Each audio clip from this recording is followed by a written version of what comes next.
Welcome to the podcast, everyone. I am Hari. And I'm Kimmy. Today we are looking at a fascinating Australian native, the pied butcherbird. You know, Kimmy, when I first saw the topic, I genuinely thought we were doing a true crime episode today.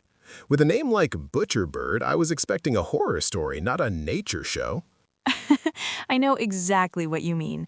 It sounds like a villain from a comic book. But interestingly, they also happen to be one of the most accomplished songbirds in Australia. So you get a beautifully complex melody from a bird that essentially operates like a tiny winged assassin. A winged assassin with a magic flute. It is such a great contrast. But before we get into their incredible vocal abilities, let us paint a picture for our listeners. The pied butcherbird, scientifically known as Cracticus nigrogalaris, is a stocky songbird, roughly 28 to 32 centimeters long, which is about 11 to 12.5 inches. They have a 51-centimeter wingspan, and their wings extend about halfway down their tail when folded. They weigh around 120 grams or 4 ounces. Their plumage is very distinctive, almost entirely black and white. They have this striking black head, nape, and throat that creates a distinctive dark hood bounded by a crisp white neck collar. The collar is around 3.2 centimeters wide in males, but in females it is slightly narrower at 2.5 centimeters and is more of a gray-white. The female's hood is also slightly duller and more brownish. Oh, and they have stiff black bristles up to 1.5 centimeters long near their beak. That beak is crucial because it has a prominent hook at the pale bluish-gray end. It's worth noting that juveniles actually sport a dark brown and white look. They lack that distinct pale collar and have a brown bill. In their first year, they molt into an immature plumage that still resembles the juvenile but has a more extensive dark brown throat. As they mature, those brown feathers are completely replaced by black ones. Yes, the hooked beak. That brings us right back to why they're called butcherbirds. They're carnivorous. Their diet includes beetles, bugs, ants, cockroaches, caterpillars, spiders, and worms. But they certainly do not stop at insects. They'll prey on vertebrates up to the size of frogs, skinks, mice, and even small birds like silvereyes, house sparrows, and gray-teal ducklings. This is where the name makes total sense. After hunting, the pied butcherbird sometimes stores its food items by impaling them on a sharp stick or barbed wire, or by shoving them into a tight nook or crevice. They essentially hang up their meat like a butcher does in a shop window. It is wonderfully macabre.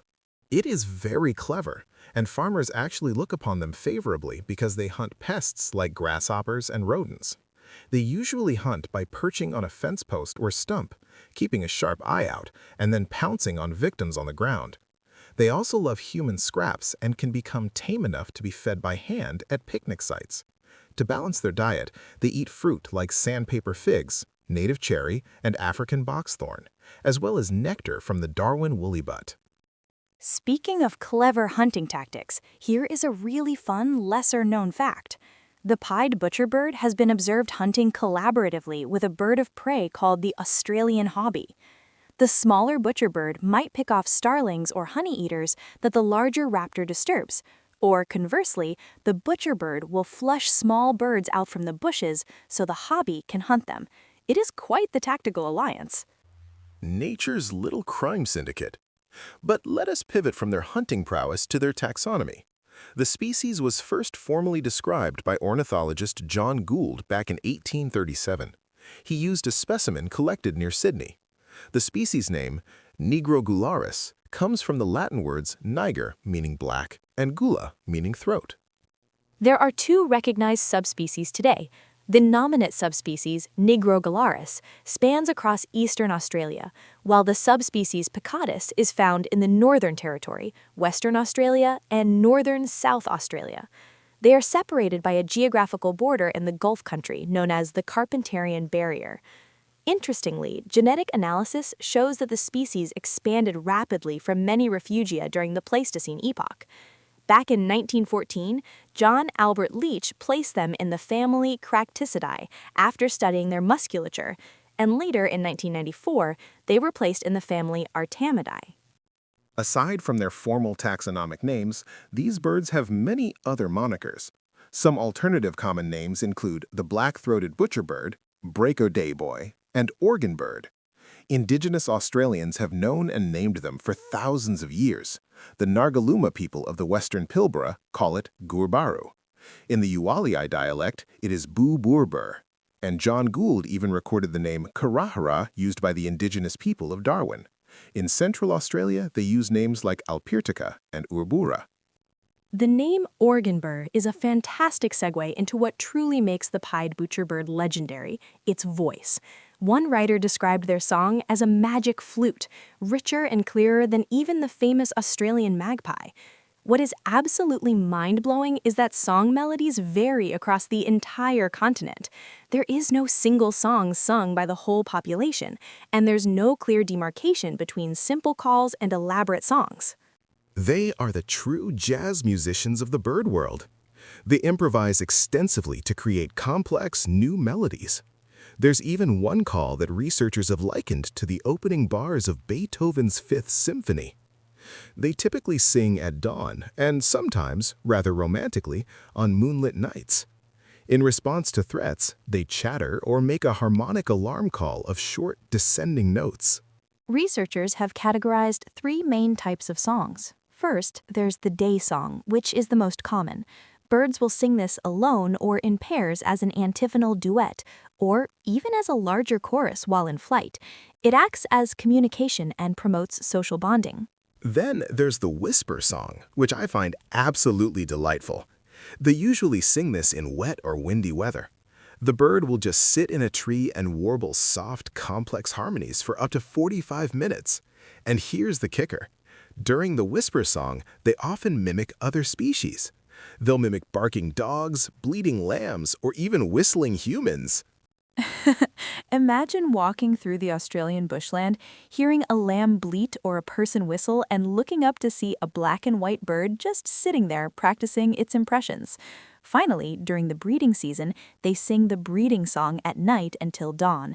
It is much longer and far more complex than their standard day song.